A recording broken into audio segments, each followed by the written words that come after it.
faa'iidooyinka bankiga lagu qabo waxaa ka mid ah berigii hore ma jirin banki taas waxay keenaysay in mushaarka qofka uu qaato yani gacanta ay ku kala qaataan lacagta waxaad ku keydsanaysa guriga laakiin hadda bankiga faa'iidooyin badan oo noo keenay oo ka mid ay tahay anoo gurigeyga jooga in mushaarkayga ii soo dhaco anoo gurigeyga jooga in aan dadkayga u diri karo يعني أنا واحد بوق إيو جلين إيو ستريس إيو ما ترى تاجنو لعقت قعدت قصة قاضي قاعد لعق إلالس لعقت الأمانة يوجد جرتا كوز وحيوجد جرتا بنكي جيجا فايدون كان فوق من تاس وعي لكن وحير أو عقبات يجرو وحكم إذا مثلاً أنا بنكي كان استعماله عدة هذه استعماله بنكي كله وكان استعماله هين إن أنا لعقت وجود بنكي bangiga dhexe ayaa markii ugu horeysay daahfurayo hanaan cusub oo casri ah oo mideynaya dhammaan bangiyada dalka ka shaqeeya hanaankan wuxuu noqonayaa waa cusub oo u bariyay habmaaliyadeedka waddankeena wuxuu hirgelinayaa nidaam isku xiraya lacag bixinta bangiyada taasoo sahlaysa in bangiyada lacago isku diri karaan ayadoo xafidan hanaankan wuxuu kor u qaadayaa wada shaqaynta bangiyada iyo kobaca dhaqaalaha haddaba sidee buu hanaankan u shaqeeyaa sidee si loo isticmaali karaa waatan nimco maxamuud ciise oo ah madaxa qaybta nidaamka lacag bixinta midaysan ee bangiga dhexe. First of all, this is a very exciting project for all of us. So just to give you an overview of what a national payment system is.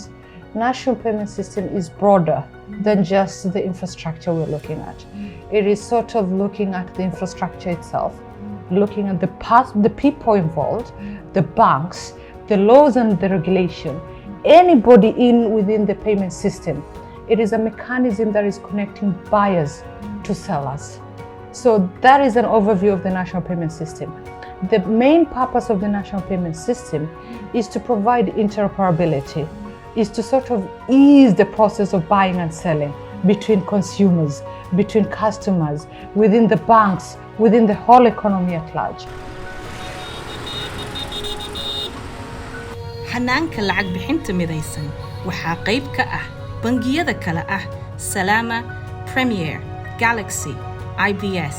Amal, Agrobank, Dahabshiil, Sombank iyo MyBank. waxyaabaha laga dheefayo waxaa ka mid ah in bangiga dhexe uu furdaaminayo nidaam ay bangiyada oo dhan ka qayb qaadan karaan. agaasimaha sare ee bangiga dhexe u qaabilsan howlaha bangiyada iyo lacagaha Axmed Bashiir Xundubey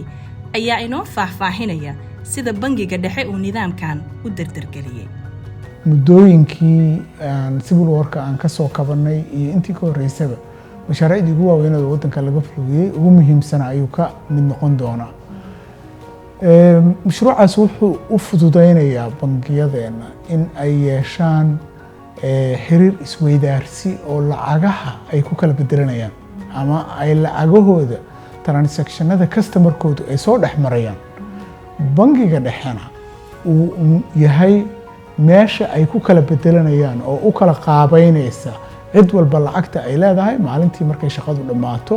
waxaan loo yaqaan afka qalaad settlementiga clearingkii iyo settlementigii inay bangiga dhexe inay ka dhacdo. hanaanka lacag bixinta midaysan wuxuu ka mid yahay dadaalada uu bangiga dhexe ka wado horumarinta habmaaliyadeedka dalka sida uu tilmaamay gudoomiyaha bangiga dhexe Cabdiraxmaan Maxamed Cabdullaahi. mashruucan ama kaabahan cusub ee bangiga dhexe soo kordhiyay oo aan ugu magac bixinay hanaanka casriga ah ee lacag bixinta qaranka midaysan lacag bixinta midaysan qaranka wax la koobi karo ma faa'iido ay u leedahay maaliyadeedka dalka iyo guud ahaan dhaqaalaha dalka waa mid aan la soo koobi karin waa wax ay ugu weynaa ee bangiga dhexe qabto intii uu imika taariikhdiisa dib loo yeeglaalay waxay suuro gelinaysaa in ay si fudud bangiyada iyo cid kasta oo ka shaqeysa nidaamka maaliyadda iyo lacagaha dalka ay ugu fududaato inay la isdhaafsado lacag wax la kala iibsado la isu diro la isa siiyo qaab aan weligeed hore u soo marin Soomaaliya waxay aad kor ugu qaadaysaa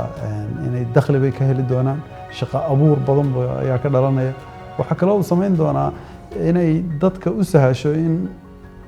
dad badan oo maanta bangiyada la macaamilin ay bangiyada ku yeeshaan xisaabaad oo la macaamilaan waayo waxa u fududaanaysa habkii wax kala iibsiga haday tahay ganacsato yar yar iyo haday tahay shakhsiyaadba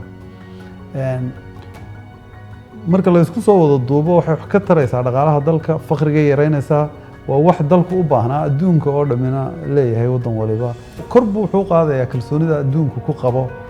in dalkeenu leeyahay hannaan maaliyadeed oo lagu kalsoonaan karo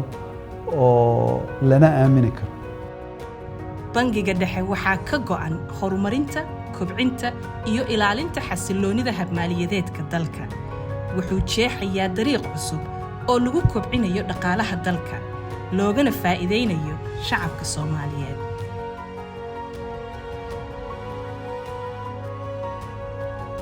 horumarka oo uu bangiga dhexe u horseedayo dalka kala soco bartooda internetka www.centralbank.gov.sl iyo baraha bulshada ee Twitter @CBS Somalia iyo boggooda Facebook Central Bank of Somalia